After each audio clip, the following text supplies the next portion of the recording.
विदेश से आए और देश में छाए। यूपी में साइकिल पर सवार युवा नेता जीत के साथ इतिहास बना गए। पहली सियासी पारी में बाजी मारी। देश में बेशक सरकार रिपीट हो रही हो, लेकिन यूपी में बीजेपी के साथ जो खेला सपा ने किया है, उसकी किसी ने उम्मीद नहीं की थी। बीजेपी की कई मजबूत सीटें उसके हाथ से निकल गई, कई दांव उल्टे पड़ गए। सपा ने इस चुनाव में बहुत से ऐसे कदम उठाए जो शुरुआत में बचकाने लग रहे थे, लेकिन फैसले के दिन ये मास्टर स्ट्रोक साबित हुए। इन्हीं फैसलों में से एक था युवाओं को टिकट देना। तो उत्तर प्रदेश में अखिलेश यादव का नया प्रयोग सफल साबित हुआ। इसी वजह से सपा 80 में से 37 सीटें जीतने में कामयाब रही। सपा मुखिया ने इस चुनाव में कई ऐसे युवाओं को टिकट दिया था जिनके पास कोई राजनीतिक अनुभव नहीं था। हालांकि उनकी परवरिश राजनीतिक परिवारों में जरूर हुई थी, लेकिन अपने डेब्यू मैच में ही इन युवा नेताओं ने शतक लगा दिया। समाजवादी पार्टी ने 37 सीटें जीतकर जोरदार वापसी की है। जब अखिलेश कई सीटों पर उम्मीदवारों के बार बार टिकट बदल रहे थे, उस समय ऐसा लग रहा था कि पार्टी के अंदर कंफ्यूजन की स्थिति है, लेकिन इन परिणामों ने बता दिया कि अखिलेश किसी भी सीट पर कोई कसर नहीं छोड़ना चाहते थे। इस बार के लोकसभा चुनाव में अखिलेश यादव ने कई नए प्रयोग किए जो कि सफल साबित हुए। सपा मुखिया ने कई सीटों पर नए युवा चेहरे उतारे थे। इन सीटों पर समाजवादी पार्टी ने शानदार जीत हासिल की। इनमें कौशाम्बी, मछली शहर और कैराना शामिल है। डेब्यू में सियासी शतक कौशाम्बी पुष्पेंद्र सरोज सपा 5,09,787 वोट।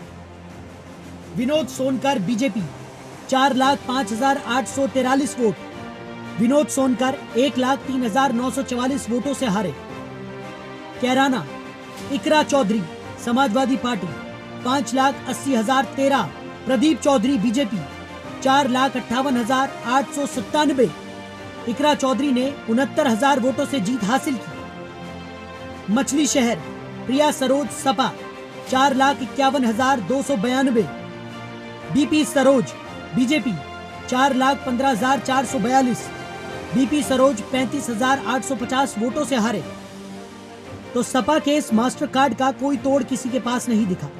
चलिए एक एक कर इन युवा प्रत्याशियों को जान लेते हैं जिन्होंने राजनीति में धमाकेदार एंट्री की है। कौशाम्बी में सरोज के सरताज। यूपी की कौशाम्बी इस बार सबसे चर्चित सीटों में शामिल रही। इस सीट पर अखिलेश ने समाजवादी पार्टी के राष्ट्रीय महासचिव और पूर्व कैबिनेट मंत्री इंद्रजीत सरोज के बेटे पुष्पेंद्र सरोज को टिकट दिया था। पुष्पेंद्र सरोज ने बीजेपी के विनोद सोनकर को 1,03,944 वोटों से हराकर पिता की हार का बदला लिया है। 2019 में बीजेपी प्रत्याशी विनोद सोनकर ने इंद्रजीत सरोज को 38,742 वोटों से हराया था और अब सपा से पुष्पेंद्र सरोज देश के सबसे कम उम्र के सांसद बने। पुष्पेंद्र सरोज ने इस साल 1 मार्च को अपनी 25 साल की आयु पूरी की। उन्होंने राजनीति में कदम रखकर अपने पिता की विरासत संभाली है। पुष्पेंद्र सरोज लंदन की क्वीन मैरी यूनिवर्सिटी से अकाउंटिंग एंड मैनेजमेंट में ग्रेजुएट है। कौन है पुष्पेंद्र सरोज? बसपा में राष्ट्रीय महासचिव रह चुके इंद्रजीत सरोज के बेटे। पहली बार चुनावी मैदान में उतरे पुष्पेंद्र सरोज। पुष्पेंद्र सरोज लंदन की क्वीन मैरी यूनिवर्सिटी से पढ़े हैं। उन्होंने अकाउंटिंग एंड मैनेजमेंट में ग्रेजुएशन किया है। कैराना में इकरा छा गई। समाजवादी पार्टी ने कैराना सीट से 29 वर्षीय इकरा चौधरी को टिकट दिया था। इकरा चौधरी ने 69,000 वोटों से जीत हासिल की है। 2019 के चुनाव में कैराना में बीजेपी ने जीत हासिल की थी। इसमें प्रदीप चौधरी ने इकरा चौधरी मां तबस्सुम हसन को हराया था।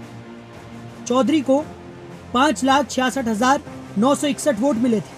वहीं सपा प्रत्याशी तबस्सुम हसन को 4,74,801 वोट मिले थे, लेकिन 2024 में बेटी ने मां की हार का बदला ले लिया।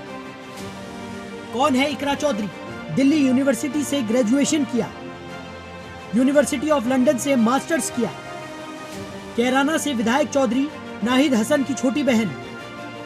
इकरा जिला पंचायत सदस्य का चुनाव भी लड़ चुकी हैं। जिला पंचायत सदस्य का चुनाव हार गई थी इकरा। कैराना सीट पर हसन परिवार का वर्चस्व माना जाता है। मछली शहर में प्रिया सरोज की जीत। यूपी की मछली शहर सीट पर समाजवादी पार्टी ने पूर्व सांसद और वर्तमान विधायक तूफानी सरोज की बेटी प्रिया सरोज को टिकट दिया था। प्रिया सरोज ने बीजेपी प्रत्याशी भोलानाथ को 35,850 वोटों से हराया। जहां प्रिया सरोज को 4,51,292 वोट मिले, वहीं बीपी सरोज को 4,15,442 वोट मिले। आपको बता दें कि प्रिया सरोज ने पिछले साल नवंबर में ही 25 साल की उम्र पूरी की है और अब युवा सांसद के तौर पर जनता के सामने सितारा बनकर चमकी है। कौन है प्रिया सरोज? दिल्ली के एयरफोर्स गोल्डन जुबली इंस्टीट्यूट से पढ़ी प्रिया ने दिल्ली यूनिवर्सिटी से लॉ की पढ़ाई की। चुनाव अभियान से पहले सुप्रीम कोर्ट में प्रैक्टिस कर रही थी प्रिया सरोज। राजनीति में एंट्री लेते ही प्रिया सरोज ने जीत हासिल की। समाजवादी पार्टी के प्रदर्शन से पार्टी पदाधिकारियों में खुशी है। युवा वर्ग में खासा जोश दिखाई दिया। सोशल मीडिया पर एक दूसरे को बधाई दी जा रही है। 2019 के चुनाव में समाजवादी पार्टी को मात्र 5 सीटों पर जीत मिली थी, लेकिन इस बार उनकी जीत ने सभी को चौंका दिया है। सपा कार्यकर्ताओं व पदाधिकारियों में खुशी का माहौल है। वो एक दूसरे को बधाई देते नजर आए। सपा की ये जीत उसकी बेहतरीन स्ट्रेटेजी का नतीजा है, क्योंकि सपा के पैतरों का ये परिणाम होगा किसी ने सोचा भी नहीं था। लेकिन सपा की जीत वाकई बड़ा बदलाव का संकेत है। ब्यूरो रिपोर्ट, जनतंत्र टीवी।